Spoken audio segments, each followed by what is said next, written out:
इंशाल्लाह आप लोग ठीक ठाक होंगे। मैं हूँ सबिया खालिक। मेरी वीडियो को आप लोग सब्सक्राइब और लाइक ज़रूर कर दिया करें। थोड़ी सी हमारी हौसला अफजाई होती है कि हम कुछ अच्छी अच्छी बात खबरें आपके पास लेकर आएँ और कुछ नसीहतें करें इन लोगों से गुजारिश करें। मैं बहुत मौदबाना गुजारिश कर रही हूँ आज अपनी फ़ौज से। मैं उनसे कहना चाहती हूँ कि वो अपनी इज़्ज़त बहाल रखें, क्योंकि उनकी हमारी नज़रों में बहुत इज़्ज़त है। आप लोगों को ने देखा होगा, अब जैसे कि 6 सितंबर आ गया है, किसी ज़माने में या अभी भी आप लोगों के नग़मे बजते थे, हम लोग झूम जाते थे।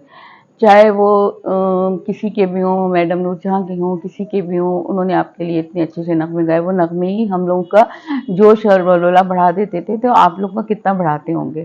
तो हम लोग उन्हीं नग़मों को सुन के आप लोगों से बहुत ज़्यादा इज़्ज़त करते थे और वाक़ई में वो उनका ये जुमला बिल्कुल सही था, ये पुत्तर हटाते नहीं मिलते, वाक़ई में नहीं मिलते। ये एक नायाब लोग हैं, जो सिर्फ़ हमारे मुल्क की हिफ़ाज़त कर रहे हैं। लेकिन जब इन लोगों के बारे में ये सुना जाता है कि ये करवा रहे हैं, कुछ भी होता है, चाहे वो मीडिया पे पाबंदी है, चाहे लोगों पे पाबंदी है, चाहे लोग उठाए जा रहे हैं, इन्हीं का नाम लिया जाता है, तो हमें यकीन नहीं आ रहा। खुदारा हमें यकीन दिलाएं इस बात का कि ये कौन कर रहा है। आप लोगों का काम तो ये नहीं है, आप लोगों का काम तो मुल्क संभालना है और हम लोगों की हिफाजत करना है, और जो कि आप लोग कर रहे हैं। हर जगह सैलाब हो, कुछ भी हो, हमने आपको आगे आगे देखा, ज़लज़लों में देखा, हर जगह देखा, फौजी गए, हर मुसीबत में गए। लेकिन इस मुल्क में ऐसा क्यों हो रहा है, जबकि हमें तो किया धरता वही नज़र आ रहे हैं जो ये लूट के सब कुछ ले गए हैं, जो यहाँ से सब कुछ लूट के ले गए हैं।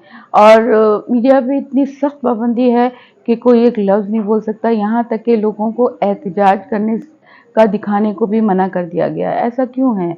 ये तो हक उनका रहने देना कि वो किसी चीज़ पे एहतजाज कर सकें। उनका थोड़ा-सा एहतजाज सामने आए कि वो क्यों परेशान हैं और वो क्या चाह रहे हैं, ताकि आप लोगों को पता चले। हाँ, हमें जो भी इल्ज़ाम लगाए जाते हैं फ़ौज पे, ठीक है, 9 मई का था वाक़या, हमें भी अफ़सोस था, आप लोगों को भी गुस्सा है। लेकिन मेरी समझ में नहीं आता कि कोई भी बात आती है कहीं भी, बहुत मौदबाना मैं ये बात कह रही हूँ, तो हर जगह इन लोगों का नाम क्यों आता है? क्यों आता है कि इन्होंने ये करवा दिया, इन्होंने मीडिया बंद करा दिया, इन्होंने फलाने को ये करवा दिया, हम तो कुछ भी नहीं कर रहे, ये तो फ़ौज कर रही है, हम तो कुछ भी नहीं कर रहे। ये लोग इतने मासूम क्यों बने हुए हैं? प्लीज़ हमें आके बताएं, हमें हमारे दिल को तसल्ली हो, क्योंकि हमारे दिलों में आप लोगों की बहुत इज़्ज़त है। आप लोग आके बताएं, आखिर ऐसी कौन सी बात है कि जिसकी वजह से ऐसा हो रहा है और ऐसा होता ही चला जा रहा है और ये बढ़ता ही चला जा रहा है। हम बिल्कुल नहीं चाहते ये चीज़ें हों। आप लोग आएँ और आके बताएं कि ये कौन कर रहा है और कौन करवा रहा है। थोड़ी सी मीडिया पे पाबंदी हटवाएं लोगों से कह के। अगर आप अगर बकौल इन लोगों के कि सब कुछ फ़ौज की चल रही है, तो आप मीडिया से पाबंदी हटाएं। लोगों को जो बेगर्ज़ बेवजह गिरफ्तार हो रहे हैं, पीटीआई के लोग बिला वजह अभी तक गिरफ्तार हो रहे हैं, जबकि उनका लीडर गिरफ्तार है, सब गिरफ्तार हैं और इतनी ज़्यादा अज़ियतें दे रहे हैं। ऐसा इतना बड़ा तो कसूर नहीं था, इससे बड़े बड़े कसूर तो हम सिंध में देख रहे हैं। इस कदर लाक़ानूनियत देख रहे हैं कि आंखें फटी रह जाती हैं कि जो कचरे के डाकू कर रहे हैं, या जो रानीपुर में हुआ बच्ची का वाक़यात, और आज उनको भी बेल दे दी है। रिजवाना की जो मुजरिम थी, उनको बेल दे दी है। किस वजह से बेल दी है? जबकि आपने इतनी सारी ख़वातीन को गिरफ्तार किया हुआ है, उनकी कोई बेल नहीं है। जजेस कितनी लंबी छुट्टियों पे चले जाते हैं, पहले तो ऐसा नहीं होता था। जजेस के बारे में कोई एक लफ्ज़ भी बोलता था तो बहुत बड़ी क़यामत आ जाती थी।